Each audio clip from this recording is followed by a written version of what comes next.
Hey everybody, welcome back to Nerd News Today. I'm Matthew, and today we've got another statue review to take a look at, coming to us courtesy of Diamond Select. And this one is going to hit hard for you 90s kids out there, because today we're taking a look at a Legends in 3D half-scale bust of the Green Ranger.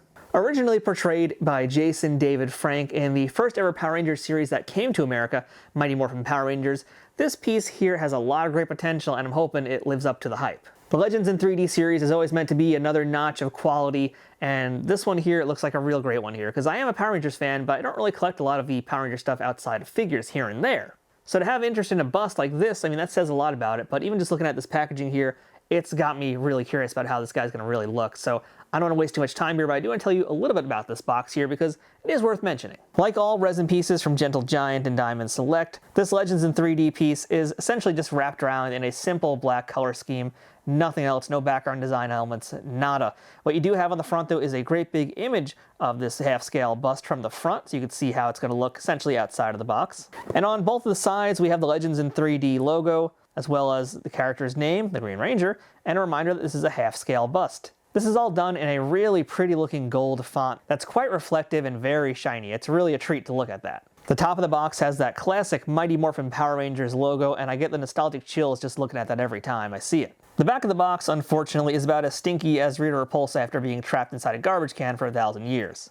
We have a very short bio about who the Green Ranger is that really doesn't focus on the Green Ranger. In fact, it actually is just about the fact that Power Rangers exist, and that's it. So no real bio here. But luckily for you, it doesn't matter because you can't even read it anyway. The font is so dark against this black background that it's just completely faded away into nothingness. So you're not going to really miss much in that case anyway. The only two important things you need to know here is that this is limited to 1,000 pieces, and the box reminds you of that by also showing you that this is a numbered limited edition piece of 1,000, so you can see my number there. And the most important factoid at the back of this packaging is that this piece was designed by Joe Allard and sculpted by Rocco Tardamella. So like any of the Legends in 3D statues, the packaging is really not much ever to talk about, but that's good because we're going to get it out of the box right now and take a closer look at our half-scale Green Ranger resin bust from all angles. It's morphin' time. And here is our Legends in 3D half-scale bust of the Green Ranger. Initial thoughts are this is a pretty clean and pretty sharp looking statue, but you don't have to take my word for it. So let's do a quick rotation right now just to give you an idea of how this guy looks from all angles. And yeah, this is a very nicely executed piece here. There's a lot of nice details that you really couldn't see in the images on the box, and there's just so much more to it. This is kind of like a real dream as far as like a Power Rangers piece goes for me. Because yeah, I'm looking forward to some of the full-bodied pieces that Diamond's going to be doing in PVC format coming up later this year, I should say really in 2024. But as far as like a bust goes, I mean, they pack in a lot of details that I actually wasn't expecting, and I'm pleasantly surprised to see them here. So let's go ahead now and start taking a look at some of the finer details of this piece, and I want to start where I like to start in all my videos really, and that's with the likeness and the head. And I want to ask the question I ask in all my videos, and that's, does this look like who it's meant to be? Does this statue look, in fact, like the Green Ranger? And I'm going to have to say, oh yeah, this is a great Green Ranger helmet. Now, I do have to emphasize this is a helmet because, yeah, we're not looking at any Jason David Frank likeness here. This is purely just helmet only. But as far as that goes, this is pretty solid looking. Now, I will admit that I'm not like a hardcore Power Ranger fan, so I couldn't tell you if there's little tiny minute details, like maybe there should be a tiny ridge or extra slope or something like in this part of the helmet. I have no idea about those kinds of things. I'm just going mostly on two things here, childhood memories and whether or not it looks good. And as far as all those elements go, then yeah, I'm pretty impressed with it here. There's a lot of pretty good looking detail here. Let me do another rotation, another up close in fact, and you can get a better look at everything as we turn them around. But yeah, I mean, I really like, let's talk about this part here by the visor. Like, this is a really cool little detail that I was never aware of that it existed, or at least I just couldn't really see it as well in the show because, you know, I'm like, what, 10 years old maybe while I'm watching it. I like all the different lines that go across the helmet, which are cleanly executed with a simple thin black outline across it. That includes this section here and this part over here. I also like the green paint. This is not a metallic shade of green paint either. This shade of green is a matte finish.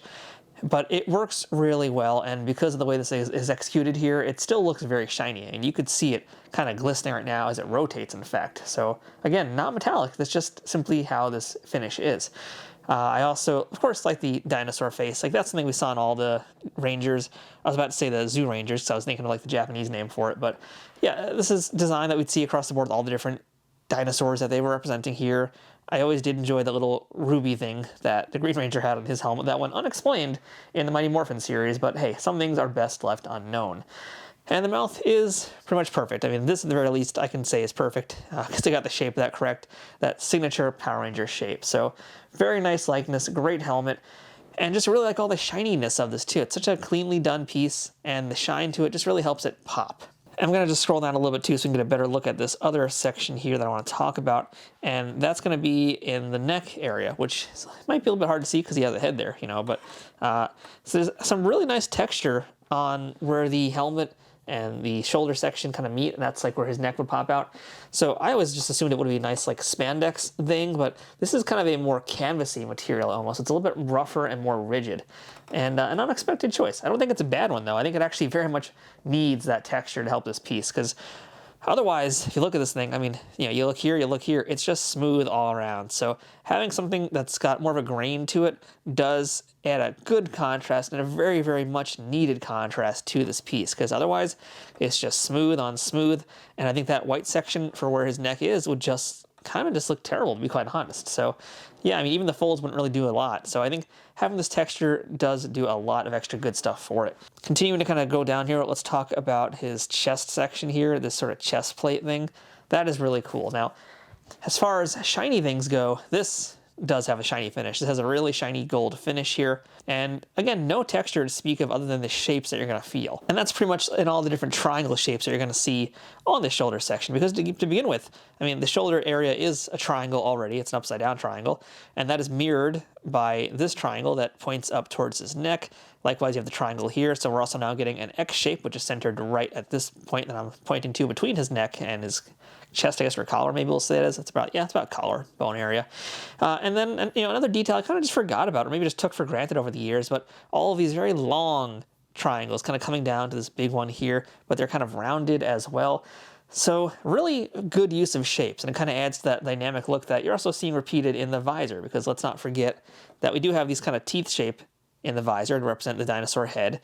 So we're getting some cool repetition of shape, and that just helps the statue out a lot. And again, a lot of that is just due to the original design of these characters, but I am going to credit the design team for picking up on those elements and making sure that they stand out. And just to show you guys how it looks from behind, it's a little bit less interesting because there's no, you know, centerpiece for it, but what is kind of cool is that they actually kept in a seam for where this shoulder piece would go. So I assume this would be like how they would attach this thing. So that's kind of a fun little detail that's almost unnecessary. They could have easily just gone without that, but they wanted to add some more realism to it. So I do appreciate that we have this seam right here. Now, one thing that I couldn't see as easily when we were looking at this on the box before is the Green Ranger's base. And that is really cool. Again, a little bit hard to see, but especially hard to see in that box because that thing was so dark, so you really couldn't even see this at all. But what we have here is a bunch of green flames and his power coin, and it's just a really cool, smart way to do this base. And, you know, it's also a transparent piece of plastic that we're seeing here. So if you were to bottom light this thing, it would glow so nicely, and that would be really cool to have this piece lit up like that and really, really pop in that case. But from all angles, very nice, sharp-looking green flames. Yeah, that looks just really nice. Good choice there. And I hope it's like this for all the other statues that they're going to be doing this line, because that's just going to be really pretty to have them all lined up with their respective colors and power coins. So smart choices all around with this piece here. Now, if you're curious as to how tall this piece is, well, I just got my ruler out here, so let us check right now. And okay, well, oddly enough, where my thumb is basically is the top. So he is about 9.5 inches tall, I want to say. I think the box might list him as around close to 10, but maybe we're there, maybe we're not quite there. I don't think we're quite all the way at 10 inches, but it's pretty close. That's still a pretty great amount of real estate for this Ranger here. Oh, and one other thing to note here, we talked earlier about how this is a limited edition piece of only 1,000 statues total. The box already says that, but in case you're curious, each one of these is individually numbered on the bottom of the statue. You can see that information right there. And all these statues come with a certificate of authenticity that looks just like this one right here, which will also have your number on it. So all in all, this is a pretty great bust. And one of the things I like doing with these Legends in 3D busts is just kind of going over all the details. But the nice thing about this piece is that the beauty in it is very much in the simplicity and in the shapes and the repetition of the shapes. This isn't really going to be about having like a wildly sculpted thing because these guys aren't really meant to look like that. So I like what they did here. It really just kind of helps with the whole theme of Power Rangers and how these guys look. I'm excited to have a larger group together, but yeah, artistically speaking, I mean, I'm really digging these triangles, the simple shapes that are here. The very well done paint job on this as well. It's just a classic look to this character. No complaints here whatsoever. There might be some folks out there who do maybe want to have like an actual body underneath this shoulder section. And again, I am curious to see how they would tackle something like the Red Ranger or any of the other Rangers that don't have this chest section here, because you can't really get away with it as easily, but I guess we'll see what they do. If anything, it'll be just very similar. And I look forward to seeing that, because this is my first Power Rangers Legends in 3D bust, and I hope that there are going to be a lot more in the way, because I'm really digging this one. Now, if you're also liking it and want to pick one up for yourself, go ahead and check out my Amazon affiliate links in the description of this video below, as well as a link to a few other places you can get this from too. If you click on any of those links, it helps support this YouTube channel at no extra cost to you. So until next time, I'm Matthew. This has been Nerd News Today, and that's our look at Diamond Select's Legends in 3D half-scale resin Power Rangers bust of the Green Ranger. What a great piece, and man, I can't wait to get the entire team together. So until next time, we'll see you guys later, and stay more phenomenal.